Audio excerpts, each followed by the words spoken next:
cada palavra que aqui será dita e o coração de todos que vão ouvir.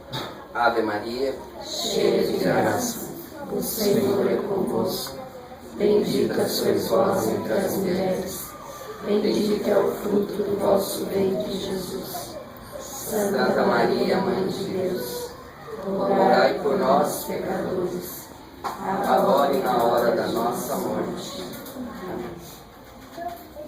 Então, na liturgia de hoje, da terceira semana da Quaresma, e a Quaresma toda é um tempo onde o Senhor nos adverte para que as nossas atitudes sejam coerentes com o Evangelho. E nessa terceira semana, nesse sábado, o Evangelho diz, Jesus diz no Evangelho muito claramente sobre o comportamento do ser humano. Porque Jesus não estava se dirigindo somente para aquelas pessoas que estavam ali naquele momento histórico, mas a todos nós. Sempre esse cuidado de, quando se dirigir a Deus, não se dirigir a Deus se justificando, né? Mas sempre se dirigir a Deus com um coração humilde, com um coração simples. E muito pior ainda, nesse ensinamento, ensina, além de ficar se justificando diante de Deus, o fariseu aqui da parábola, ele começou a falar mal daquele outro que ele nem conhecia e que estava na igreja, que era um publicano, um pecador público, mas não conhecia seu coração, não sabia o que passava por ali. E ele dizia: Deus, muito obrigado porque eu faço jejum 2 vezes por semana, eu sigo a lei direitinho, eu pago o meu dízimo, eu faço isso, eu faço aquilo, obrigado por eu não ser igual aquele que está ali atrás. E Jesus reprova esse tipo de atitude. Mas isso não é só naquela época, não era só os fariseus não eram mais pecadores do que nós, não eram.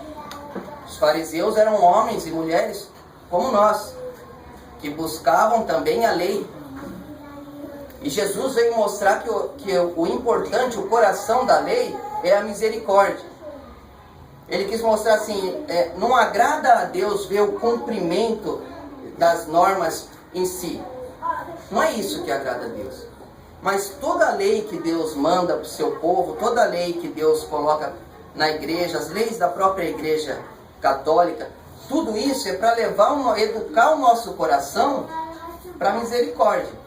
Porque se isso levar o nosso coração para condenar os outros, ou para dizer, bom, eu sigo direitinho os mandamentos da igreja, eu faço tudo, eu vou à missa sempre, eu faço, e agora aquele ali não, aquele ali não sai do bar, aquele ali, e começa a julgar os outros, em vez de rezar pelos outros, se começa a julgar os outros. E é esse comportamento que Jesus reprova. Não que seja errado a pessoa seguir a lei, desde que siga Deus que pôs a lei, e não a lei sem Deus, não a lei em si mesma, porque ela em si mesma não tem valor. É como um pai numa família, o pai coloca ali, o pai e a mãe colocam ali na educação dos filhos os limites, né? Coloca ali, olha, isso é bom, isso não é bom, isso você pode fazer, isso você não pode fazer. E a criança vai aprendendo isso. Mas você já reparou que desde criança a gente tem essa tendência de se justificar e de... Um irmão fala, pô, teu pai, você não falou que não era para mexer? Olha ele mexendo ali.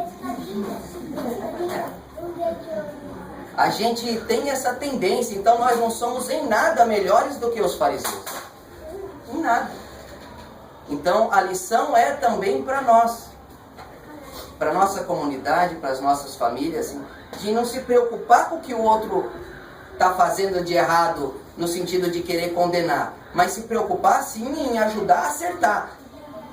Ajudar a acertar. Às vezes a gente vê o padre Júlio Lancelotti celebrando na Cracolândia, e os irmãos vêm lá e recebem Jesus, e eu fico pensando quantas pessoas devem condenar, porque o padre Júlio recebe muita crítica por causa disso, né? Ah, mas dando comunhão pro drogado, dando comunhão pro maltrapilho. como se Jesus não quisesse descer do céu por causa deles. Jesus foi para Cracolândia por causa das pessoas que estão lá. E o padre, sensível a esse chamado de Deus, esse mandato de Deus, foi até eles. Então nós não podemos olhar como olhou o fariseu. Olha só, esse aí abandonou a família, se enfiou nas drogas, está aí, fez mal, roubou, matou, fez tudo isso daí, agora está indo na missa. E às vezes a gente se coloca diante de Deus. Eu não, graças a Deus eu não sou assim, né? Deus reprova qualquer tipo de comportamento que te coloca num degrau acima dos outros. Então, a igreja nos ensina nesse terceiro sábado da Quaresma, a gente sempre ter diante de Deus um coração humilde e sempre ter diante do próximo um coração misericordioso. Então, diante de Deus, coração humilde. Diante do irmão, coração misericordioso. Porque Jesus disse também depois das bem-aventuranças, quando ele vai relatando no Evangelho de São Mateus, Jesus fala assim, olha, com a mesma medida que vocês julgarem os outros, vocês serão julgados. Então, se a gente julgar os outros com misericórdia, a gente não tem nada a temer no dia do nosso juízo pessoal. O dia que a gente for dessa vida para a eternidade, se a gente tratou todo mundo com misericórdia, não precisa se preocupar com nada. Porque é promessa do Filho de Deus, que quem tratou com misericórdia vai ser tratado com misericórdia. E é promessa do Filho de Deus, que aqueles que trataram, entre aspas, com a justiça pela lei, também pela lei serão tratados. E pela lei não escapa ninguém. Pela lei não escapa ninguém. Todo mundo erra. Todo mundo tem erro. Mas se eu quiser tratar os outros pela lei, se eu quiser deixar de lado a misericórdia, para cobrar isso, cobrar aquilo, punir. E às vezes, infelizmente, a gente gosta de ver a pessoa que errou ser punida. E isso não agrada a Deus. É igual um pai que vê os seus dois filhos. Um fala que o outro fez arte e fica esperando a punição que você vai dar. Isso não é de Deus, não é o sentimento certo. E às vezes, se o pai perdoa, aí fala, então não tem mais lei, então virou bagunça, né? Sempre entender que Deus coloca como principal virtude, Ele opera como principal virtude com a misericórdia. A justiça de Deus é a misericórdia. Se Deus fosse nos julgar pela justiça, nós estávamos perdidos. Por isso que Ele nos julga com misericórdia, com amor e com caridade. Mas espera de nós esse mesmo comportamento. Espera de nós que a gente trate os outros assim também. No nosso serviço, na nossa escola, na faculdade, nossa família. Principalmente aqueles que a gente olha dentro da nossa família e diz, esse aí não tem mais jeito. E a gente fica torcendo para alguma coisa dar errada para ele aprender. Só que nós deveríamos pedir a Deus por eles. E ser sempre essa porta aberta para eles. Você vê, na minha família tem algumas pessoas que estão no mundo do crime. Mas sempre que eles me veem, eles vêm e me pedem bênção. Eles sempre conseguem enxergar ainda uma esperança. Eles têm, eu não preciso falar que eles estão errados, eles sabem que estão errados. Sabem. Antes de ontem mesmo, um veio me pedir a bênção, me deu a mão, me pediu a bênção e olhou o olho dele meio chorando para mim, como pedindo socorro, né? A alma pede socorro, a alma sabe, não consegue sair daquela situação, mas sabe. Então, se a gente só julgar externamente, a gente vai condenar todo mundo. E depois vamos ser condenados, porque a palavra do Filho de Deus não volta atrás. Tratou com misericórdia? Vai ser tratado com misericórdia. Tratou com a justiça? Vai ser tratado com justiça. Tratou pela lei? Ou pior, tratou sem misericórdia, com injustiça? Aí também, Deus não vai ser injusto, mas a pessoa vai colher tudo que ela plantou na injustiça. Para a gente terminar essa reflexão, quero só pedir que todos sempre estejam atentos à situação séria que o nosso país passa. Existe atualmente, no contexto nacional assim, uma guerra invisível. Uma guerra que ainda está só nos bastidores, mas já está deflagrada. Né? Conflito de interesses de outros países dentro do Brasil. Aconteceu isso no Iraque, aconteceu isso na Síria. A Síria, aqueles que já leram sobre a Síria, ou já foram lá, a Síria era um país maravilhoso. O Dom Fares era da Síria, eu sempre converso com ele. Os familiares deles foram todos mortos. Todos. A Síria era um país maravilhoso. Por causa do petróleo, por causa de interesse dos Illuminati, dessas empresas grandes de petróleo, fizeram dentro da Síria um irmão matar o outro. Fizeram do mesmo povo um ficar com raiva do outro por causa da religião, para desestabilizar o governo do país, para cair o presidente do país e depois eles colocarem lá quem eles querem.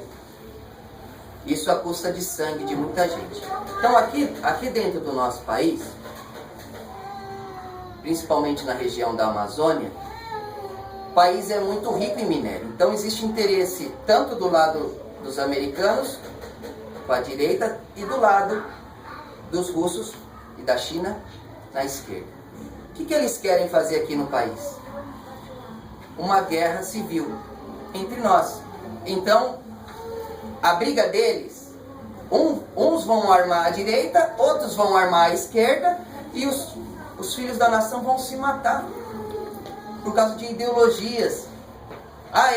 Eu não gosto de você porque você gosta do governo. Eu não gosto de você porque você é oposição.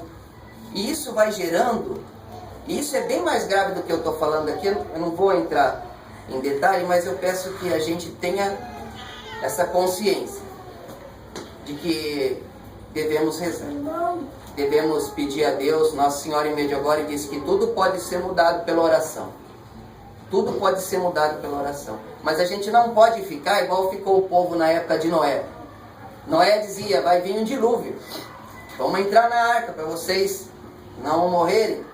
E o povo não dava ouvido, achava que é coisa que não tem importância. Na Síria, um pouco antes, há 3 anos atrás, 3 anos e meio atrás, a guerra lá tem 3 anos, quando começou esse assunto na Síria, quando começou essa guerra política, ninguém acreditava que aconteceria uma coisa num país tão bem estabilizado como a Síria. Hoje a Síria é ruínas. São ruínas. Acabou a vida na Síria.